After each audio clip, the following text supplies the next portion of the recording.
مطلب سردی نے اس کے جسم کو جما دیا. اہل بیت فرماتے ہیں جسم جم جائیں تو پرواہ نہیں، پر فکر جم جائے تو قومیں تباہ ہو جاتی ہیں. اہل بیت کا کام کیا تھا کہ جمی ہوئی فکروں کو پگھلا دیں. اور میں کہتا ہوں شکر خدا کرو کہ حسین کی مجلس جمی ہوئی فکروں کو پگھلانے کا کام کرتی ہے. یہ ایک حرارت ہے جو وجود انسان کو بیدار کرتی ہے، یہ ایک حرارت ہے جو انسان کو جگہ دیتی ہے. تو فرمایا اے جوان، جب تم نے علی کا انتخاب کیا، اب زندگی کے دوسرے حصوں میں تم کس کا انتخاب کرو گے؟ ذرا سوچا تو کرو. شوہر کا انتخاب کسی خاتون نے کرنا ہے، کس بنیاد پہ یہ باپ اپنی بیٹی کو دے رہا ہے؟ فرمایا اگر بنیاد مال ہے، اگر بنیاد دولت ہے، اگر بنیاد شہرت ہے، اگر بنیاد شہوت ہے، تو یہ فیصلہ عاقلانہ فیصلہ نہیں ہے، کیونکہ شہوت تو ہر جگہ پوری ہو جاتی ہے. بنیاد عقل کو رکھا کرو. آیت اللہ نراقی کا بہترین جملہ، فرمایا دنیا کی کوئی ایسی لذت نہیں ہے جس کی انتہا نجاست نہ ہو. پانی پیو گے انتہا نجاست ہے، کھانا کھاؤ گے انتہا نجاست ہے، لذتیں نکالو گے انتہا نجاست ہے. فرمایا ایسی لذتوں کے عاشق نہ بنو جس کی انتہا نجاست ہو، ایسی لذت کے عاشق بنو جس کی ابتدا بھی نور ہو اور انتہا بھی نور ہو. یہ فیصلہ تیری عقل کا فیصلہ ہے کہ تو عاشق نور بننا چاہتا ہے یا عاشق جہالت بننا چاہتا ہے. پر میں 2 دن کی زندگی ہے، اب یہ تیرا اختیار ہے، اب یہ تیرا انتخاب ہے کہ تو زندگی عشق خدا میں گزارنا چاہتا ہے یا زندگی عشق دنیا میں گزارنا چاہتا ہے. میں مزاحن کہتا ہوں کئی اوقات کہ بندہ جب مر جائے گا منکر و نکیر یہ نہیں کہیں گے کہ پرائم منسٹر صاحب ذرا ہلکا ہاتھ رکھو اس پہ، یہ ایم پی اے رہ چکا ہے، یہ ایم این اے رہ چکا ہے، یہ جنرل و کرنل رہ چکا ہے. وہاں تیرے عہدوں کو دیکھا نہیں جاتا، وہاں تیرے عمل کو دیکھا جاتا ہے کہ کتنی اس نے اللہ کی عزت کی تھی. اللہ کہے گا تم بھی اس کی عزت کرو. کتنی اس نے اہل بیت کی عزت کی تھی، اللہ کہے گا تم بھی اس کی عزت کرو. اب اہل بیت کی بھی عزت اللہ کی وجہ سے ہے، اولیاء کی عزت بھی اللہ کی وجہ سے ہے. اللہ اہل بیت کو عزت دے رہا ہے کیونکہ اہل بیت کے دل میں خدا کی عزت ہے. جنہوں نے اللہ کی عزت نہیں کی وہ دنیا میں بھی ذلیل ہوں گے اور روم محشر بھی ذلیل ہوں گے. صلوات پڑھیں محمد و آل محمد.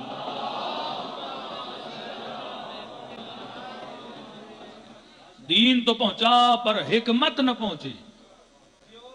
دین تو پہنچا پر حکمت نہ پہنچی.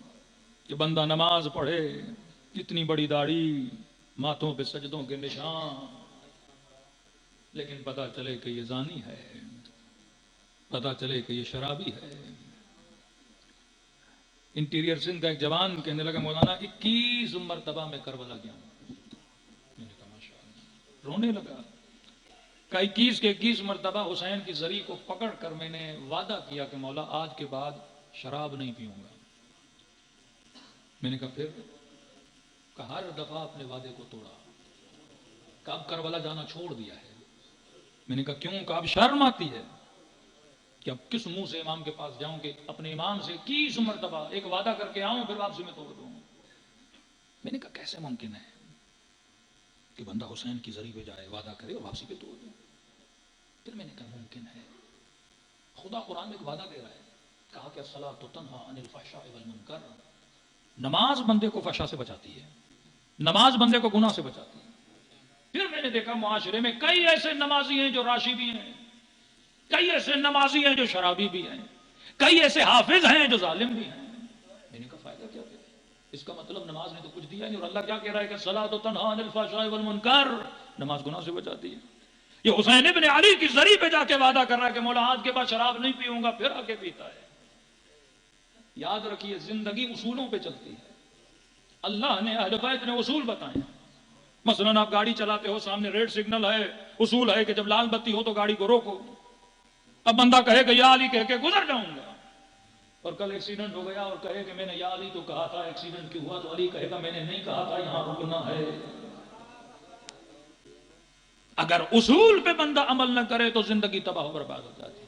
امام نے فرمایا اصول دے رہا ہوں، اگر تمہارا انتخاب عقل کی بنیاد پہ ہوگا پھر دیکھنا علی کی مدد بھی ہوگی، پھر دیکھنا اللہ کی نصرت بھی ہوگی. امت تباہ کیوں ہوئی؟ کیونکہ امت نے حسین کو نہیں چنا. امت بدبختیوں میں کیوں پڑی؟ کیونکہ انہوں نے اہل بیت کے دامن کو چھوڑا، کیونکہ انہوں نے سیدہ کے گھر کو آگ لگا دی. آج امت کا حال دیکھیے، مسلمان کے خون کا پیاسا ہے۔ آج وہ کون سا مسلم ہے جس کو ہم رول ماڈل بنا کے دنیا کو دکھائیں؟ آج بھکاری بنے ہوئے ہیں ویسٹرن دنیا کے سامنے، کیوں؟ کیونکہ ہم نے اہل بیت کے دامن کو چھوڑ دیا۔ اب کہے کہ اسلام بہترین دین تھا لیکن تم نے اسلام کے اصولوں پہ عمل نہیں کیا۔ اسلام بہترین دین تھا لیکن تم نے اللہ کی باتوں اور بتائی ہوئی چیزوں پہ عمل نہیں کیا۔ کہا کہ میں علی کہہ رہا ہوں اگر انتخاب اچھا ہو تو زندگی میں نعمت ہوگی۔ پھر جب پوچھا میں نے کہا یہ بتاؤ کربلا کی زیارت کرنے کے بعد جب واپس اپنے شہر میں آتے ہو راتوں کو کن دوستوں کے ساتھ بیٹھتے ہو؟ کہ وہی پرانے جن کے ساتھ شراب پیتا تھا۔ میں نے کہا لاکھ حسین کی زیارت کرو، اگر دوست یزید جیسے ہوں گے یزید صفت منو گے۔ محفل بری تو بندہ برا، محفل اچھی تو بندہ اچھا۔ فرمایا تمہارا انتخاب اچھا ہونا چاہیے۔ اگر غلط بندوں سے دوستیاں کرو گے کتنا بھی قوی الایمان کیوں نہ ہو ان کی صحبت میں بیٹھنے سے بندہ برا ہو جاتا ہے۔ کم غیرت بندے کے ساتھ گھومو گے تیری غیرت ختم ہو جائے گی، لادین کے ساتھ گھومو گے۔ اب مومن کہے کہ مولانا نوکری کرتے ہیں جاب کرتے ہیں کہ سب کو چھوڑ دیں، نہیں، دوستی نہ کیا کرو۔ لین دین الگ بات ہے، کاروبار الگ بات ہے، ان کی محفلوں میں بیٹھا نہ کرو، ان کی باتیں نہ زیادہ سنا کرو۔ اسی لیے فرمایا اگر کوئی بندہ مثلا غریب ہے، علی منع کرتے ہیں، فرمایا امیروں کی محفلوں میں نہ بیٹھا کرو کیونکہ تو غریب ہے، امیروں کے کروڑوں والی باتیں سنے گا۔ تو فرمایا کسی کے بڑے گھر کو دیکھ کر اپنی جھوپڑی کو تباہ نہ کیا کرو، اپنی بساط کو انتخاب کیا کرو۔ حبیب کیوں بنا؟ کیونکہ حسین کی محفل تھی۔ واللہ اگر وہ چند گھڑیاں ہور کی زندگی سے نکال دو ہور کبھی رحمت اللہ نہ بنتا۔ ایک ملاقات حسین کی جس نے ہور کو ہور بنا لی۔ جناب زہیر پورے سفر میں اپنا خیمہ امام سے دور کر رہے کہ کہیں حسین سے ملاقات نہ ہو جائے، اور ایک ملاقات میں زہیر کو عاشق حسین بنا لیا۔ یہ عجیب روایت کے جملے ہیں۔ بار بار حسین کہتے رہے شیور میرے چہرے کو دیکھو، کہتے نہیں دیکھنا چاہ رہا تھا، پھر کہا مجھے دیکھو، نہیں دیکھ رہا۔ شیور کیوں نہیں دیکھ رہے مجھے؟ کہا حسین میں جانتا ہوں تجھے دیکھنے سے کہیں میرے ارادے نہ بدل جائے۔ یہ محفل ایسی ہے، یہ وجود ایسا ہے۔ فرمایا تمہارا انتخاب آج سب سے بڑی غلطی جو امت کر رہی ہے، امت کا انتخاب ہے۔ نہیں پتا دوستیاں کون سی ہیں۔ آج مجلس امام میں بیٹھے ہو نا، یہ آپ کا انتخاب ہے کہ میں 1 گھنٹہ حسین کی مجلس میں گزاروں۔ فرمایا یہ احساس تجھے مرنے کے بعد ہوگا کہ یہ گھنٹہ تم نے نور کی محفل میں گزارا۔ آیت اللہ العظمیٰ گل پائگانی اپنی وفات کے بعد بیٹے کے خواب میں آئے۔ بیٹے نے کہا کہ بابا اگر پلٹایا جائے واپس دنیا میں اور 1 دن کے لیے پلٹایا جائے آخر کون سا کام کرو گے؟ تو بیٹا انتظار میں تھا بابا کہیں گے یہ ذکر کروں گا، یہ کروں گا، یہ عبادت کروں گا۔ نہیں، کہ بیٹا اگر 1 دن بھی آؤں نا تو اپنے امام رضا کی زیارت ہو جاؤں۔ ایران کے رہائشی تھے، مشہد کے رہائشی تھے۔ کہ بابا وہ کیوں اتنی عبادتیں؟ آپ کہہ رہے ہیں یہ کروں گا۔ کہ بیٹا ہر عبادت اپنی جگہ، لیکن اگر دنیا میں 1 مرتبہ معصوم کی زیارت کو گیا تھا، ہر زیارت کے بدلے میں رضا 3 مرتبہ مجھ سے ملنے کے لیے آئے تھے۔ اگر تجھے ثوابوں کا پتہ چلے، تبھی فرمایا عقل مند کی دوسری نشانی یہ ہمیشہ تیار رہتا ہے۔ سپاہی ہو امام زمانہ کے تو فرمایا یہ نہیں کہ بندے کو پتا چلے 1 مہینے کے بعد امام کا ظہور ہونے والا ہے پھر انسان خود کو تیار کرنے لگے گا۔ نہیں، آج اس ممبر سے اعلان ہو کہ 1 منٹ کے بعد امام زمانہ آ رہے ہیں، ہر بندہ تیار ہو ہر اعتبار سے، اسے دیر نہ لگے۔ اسی طرح فرمایا موت کی تیاری کیا کرو، دیر نہ لگے۔ آیت اللہ العظمیٰ کشمیری شاگردوں نے کہا قبلہ کشمیری صاحب اگر آپ کو پتا چلے کہ 1 ہفتہ زندگی کا باقی ہے، اس 1 ہفتے میں کیا کرو گے؟ تہجد پڑھو گے؟ کہ میرے لال اگر مجھے پتا چلے 1 ہفتہ باقی ہے، 1 ہفتہ ایسے ہی گزاروں گا جیسے آج تک گزار رہا تھا۔ علی والے کے لیے وقت کی ضرورت نہیں ہوتی، ہم دم تیار رہتا ہے، جس طرح کربلا کے شہداء تیار تھے۔ یہ نہیں کہا کہ حسین وقت چاہیے تیاری کے لیے، کم نہیں ہوگا۔ اگر حکم دیں تو اپنے وجود کو آپ کے اوپر قربان کرنے کے لیے تیار۔ کربلا ایک مجموعہ ہے، ایک جملہ اور ربط مصیبت۔ ہر چیز کی ایک حکمت ہے۔ نماز کی حکمت نہیں، نماز کا فائدہ نہیں۔ طواف خانہ خدا کی حکمت کو نہیں سمجھو گے، طواف خانہ خدا کا فائدہ نہیں۔ یہاں حج کرنے آئے اور ان 3 شیطانوں کو کنکریاں مار کے مسلمان واپس آ جائے، اور یہاں شیاطین کے ساتھ گھومے تو ان کنکریوں کا کوئی فائدہ نہیں۔ وہاں 7 مرتبہ طواف خانے خدا کرے اور یہاں واپس آئے اور زندگی میں شیطان کا طواف کرتا رہے تو اس طواف خانے خدا کا کوئی فائدہ نہیں ہے. کہ نماز نجاستوں سے بچاتی ہے، نماز شہوتوں سے بچاتی ہے، نماز گناہوں سے بچاتی ہے. سوال یہ ہے حبیب کی نماز حبیب کو بچا رہی ہے، ہور کی نماز ہور کو بچا رہی ہے، میری نماز مجھے کیوں نہیں بچا رہی؟ کہ یہاں نماز پڑھی یا کسی شیعہ کا گلا کاٹا، یہاں نماز پڑھی یا جھوٹ بولا، یہاں نماز پڑھی یا 2 مسلمانوں کو آپس میں لڑایا، یہ کیسی نماز ہے؟ فرمایا تم نے نماز کا فلسفہ سمجھا نہیں ہے. 17 منٹ کی نماز ہے، لیکن فرمایا معراج المؤمن، یہ مومن کا معراج ہے. میں نے تو آج تک معراج نہیں کی، یہ معراج کیسے ہوتا ہے؟ فرمایا ذرا دیکھو حسین کی نماز کو، ذرا دیکھو علی ابن ابی طالب کی نماز کو. کہ پاؤں سے تیر نکل جاتا ہے پر علی کو پتا نہیں چلتا. حکمت کو سمجھو، جب تک حکمت نہیں دین کا کوئی فائدہ نہیں ہے. نماز اللہ اکبر، بندہ حالت نماز میں. پانی پینا حلال ہے پر نماز میں حرام، کھانا کھانا حلال ہے پر نماز میں حرام، سیدھے دیکھنا الٹے دیکھنا حلال ہے پر نماز میں حرام ہے، بات کرنا ماں باپ سے دوستوں سے حلال ہے پر نماز میں حرام، ذکر خدا کرنا حلال ہے لیکن اگر نماز میں اپنی مرضی سے کرو تو کیا ہے؟ حرام ہے. یہاں میں نے کہا اللہ اکبر بسم اللہ الرحمن الرحیم الحمد کی جگہ پہ کہنے لگا لا الہ الا اللہ لا الہ الا اللہ، کہ یہ نمازیں تیرے منہ پہ ماری جائیں گی. کیا ہے فلسفہ نماز؟ کیوں نماز میں ادھر ادھر دیکھنا حرام؟ کیوں نماز میں پانی پینا حرام؟ کہ دیکھ میں تجھے ٹریننگ دے رہا ہوں، 17 منٹ کے لیے تیری آنکھیں وہ کریں جو میں کہوں، 17 منٹ کے لیے اپنے منہ کو وہاں رکھ جہاں میں کہوں، 17 منٹ کے لیے زبان سے وہ بولو جو تیرا رب چاہتا ہے، ماتھے کو وہاں رکھو جہاں تیرا رب چاہتا ہے، کمر کو ویسے جھکاؤ جیسے تیرے رب کو پسند ہے، زبان پہ وہ جملے لاؤ جو تیرے رب کو پسند ہے. اب جیسے 2 رکعت بندہ نماز پڑھ لیتا ہے اور 2 منٹ کی ٹریننگ ختم ہوتی ہے، اب اللہ اس بندے کو کہتا ہے اے میرے بندے جب 2 منٹ میری مرضی سے بدن کو چلا سکتے ہو تو 24 گھنٹے کیوں نہیں چلا سکتے؟ فرمایا ہم کریم ہیں، آؤ جو کچھ چاہتے ہو اس در سے خدا عطا کرتا ہے. آج کی مجلس میں 2 سفرے ہیں، ایک سفرہ مادی ہے جو نیاز کی صورت میں مومنین کھاتے ہیں، ایک سفرہ معنوی ہے. فرمایا آؤ سفرہ حسین سے اپنے گناہوں کی توبہ اٹھاؤ، آؤ سفرہ حسین سے جنت کا راستہ پکڑو، آؤ سفرہ حسین سے زیارت حسین کا ثواب اٹھاؤ، آؤ سفرہ حسین سے غم حسین کے آنسو اٹھاؤ. جو جتنا رزق اٹھانا چاہتا ہے اس سفرے سے اٹھا سکتا ہے. ایک ہوتا ہے سخی، ایک ہوتا ہے کریم. سخی وہ جو مانگنے پہ عطا کرے، کریم وہ جو نہ مانگنے پر بھی عطا کرے. بعض اوقات ہم نے اللہ سے مانگا نہیں ہوتا لیکن خود ہی نعمتیں دیتا ہے. دوسرا کریم کا ترجمہ جو مومن کو کسی نعمت سے محروم نہ کرے، اگر ہے تو عطا کرتا ہے. چوتھے امام کے گھر میں غلام نے کہا کہ مولا ایک شخص آیا ہے مدینے میں، رہنے کے لیے جگہ نہیں ہے، کریم ہے. کہا کہ لاؤ میرے گھر میں سے رکواؤ، بیرونی میں رکوایا، کھانا کھلایا، 2-3 دن رکا. جب جانے لگا تو امام نے کہا کوئی سواری ہے؟ کہا نہیں. کہا غلام میرا بہترین گھوڑا اسے دو. جب جانے لگا تو کہنے لگا علی ابن حسین لگتا ہے تم نے مجھے پہچانا نہیں. امام نے کہا پہچانا ہے تبھی میں تجھے دیکھ بھی نہیں رہا. کہ میں کون ہوں؟ کہ تو وہی ہے جس نے میرے اکبر کے سینے میں رکھا. کہ سب کچھ جانتے ہوئے اتنا عطا کیا کہ ہم کریم ہیں.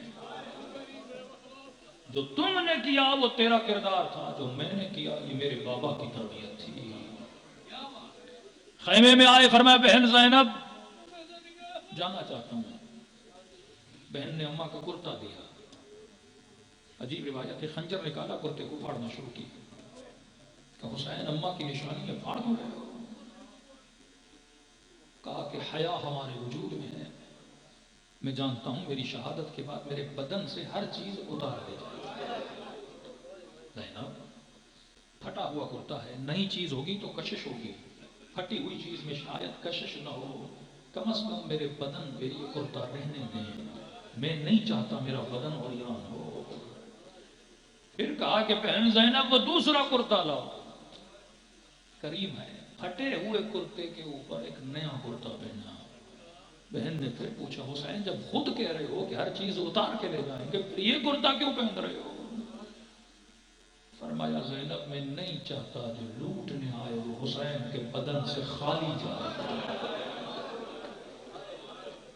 لیکن خدا کی قسم جو لٹیروں کو اپنے بدن سے خالی نہ لوٹائے وہ اپنے چاہنے والے کو اپنی مجلس سے کیسے خالی لوٹائے؟ مانگنے کا ہنر ہونا چاہیے۔ فرمایا خلوص سے دل سے مجھ حسین کو سلام کرو، خدا تجھے زیارت حسین کا ثواب عطا کرے گا۔ یہ ہر مجلس میں میں واقعہ پڑھتا ہوں ایک بوڑھے بزرگ کا کہ جب اربعین کے لیے لوگ کربلا جا رہے تھے، ایک بوڑھا غریب بھی تھا، بیمار بھی تھا۔ اب بندہ عاشق ہونا امام کا اور دیکھے کہ لوگ کربلا جا رہے ہیں تو دل تڑپتا ہے۔ 1 سال دیکھا، 2 سال دیکھے، رو پڑا، گھر آیا، مصلی پہ 2 رکعت زیارت امام حسین پڑھی اور کہنے لگا حسین میں نے سنا تھا کریم ہو جو کسی کو کسی نعمت سے محروم نہیں کرتا، کہ مولا یہ کیسا کرم ہے جو صرف امیروں پہ ہو رہا ہے، یہ کیسا کرم ہے جو صرف صحت مندوں پہ ہو رہا ہے، کیا غریبوں کے لیے حسین کی زیارت نہیں؟ یہ کہہ کر سو گیا۔ خواب کے عالم میں حسین مولا کی زیارت نصیب ہوئی، چہرے انور امام کو دیکھا، فرمایا آج کے بعد نہ کہنا تیرا مولا کریم نہیں ہے۔ فرمایا وہ ابھی کربلا جا رہے ہیں، حسین تیرے خواب میں آ کے اپنی زیارت تجھے کرا رہے ہیں، وہ میری زری کو دیکھیں گے، تو نے حسین کے چہرے کو دیکھا ہے۔ فرمایا میرے عزادار سن لے، اگر آ سکتے ہو زندگی میں ایک بار بھی میری زیارت کو ضرور آنا، کیونکہ مرنے کے بعد جب اس کے ثواب کو دیکھو گے تو پچھتاؤ گے کہ کاش میں نے ایک زیارت تو حسین کی ہوتی۔ کہنے لگا مولا اگر نہ آ سکوں تو کیا کروں؟ پھر منکر و نکیر نہیں کہیں گے بدبخت تو حسین کا عاشق تھا، ایک ثواب زیارت حسین نام اعمال میں لے کر نہیں آیا۔ کہ گھبراؤ نہیں، ہم کریم ہیں۔ کہ مولا سمجھا نہیں، کہ آ سکو تو آؤ، لیکن تمام کوششوں کے بعد بھی اگر کربلا نہ آ سکو تو ہم کریم ہیں۔ فرمایا خلوص سے دل سے مجھ غریب کو سلام کیا کرو۔ مولا پھر کہ ہم کہیں گے لکھیں تیرے نام اعمال میں تو نے ثواب زیارت حسین کما لیا۔ تعجب سے مولا ایک سلام سے ثواب زیارت، فرمایا ایک نشانی اگر تیرے اندر ہو تو سمجھو زیارت مل گئی۔ مولا کون سی نشانی؟ کہ جب مجھ غریب کو سلام کرو اگر نہ چاہتے ہوئے تیری آنکھوں سے آنسو آ جائیں، یہ مت سمجھنا یہ تیرے آنسو ہیں، حسین نے تجھے تیرے سلام کا جواب دیا۔ دلوں کو کربلا لے کر چلے، جن کو سلام آتا ہے میرے ساتھ پڑھیں، جنہیں نہیں آتا نام حسین تو سب کو آتا ہے، کم از کم حسین کی صدا بلند ہونی چاہیے تاکہ آج کی مجلس سے ثواب زیارت حسین لے کے آگے بڑھے۔ السلام علی الحسین وعلی علی ابن الحسین وعلی اولاد الحسین وعلی اصحاب الحسین، سب مل کے السلام علی الحسین وعلی علی ابن بلند آواز وعلی اولاد الحسین وعلی اصحاب حسین کی صدا بلند ہو۔ السلام علی الحسین وعلی علی ابن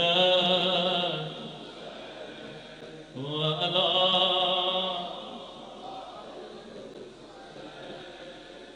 وعلی اصحاب،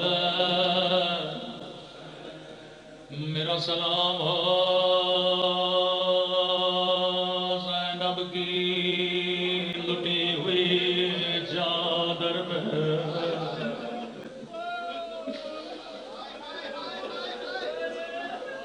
میرا سلام ہو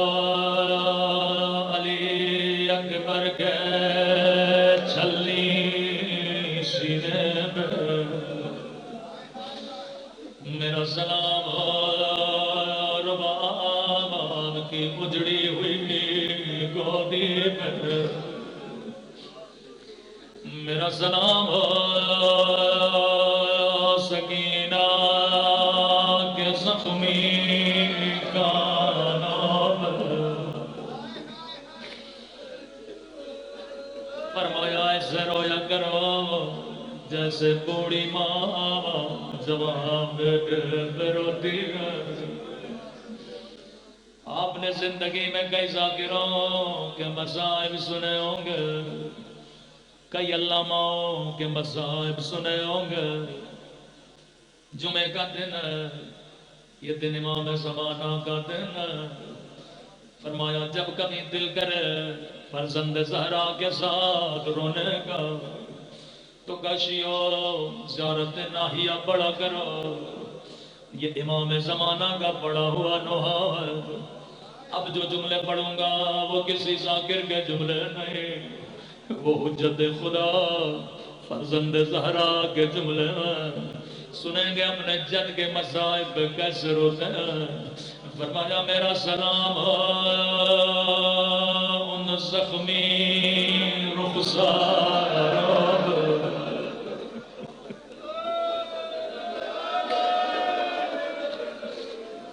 یہ میرے جملے نہیں، امام زمانہ کے جملے ہیں۔ میرا سلام ان میں سے زخمی رخسار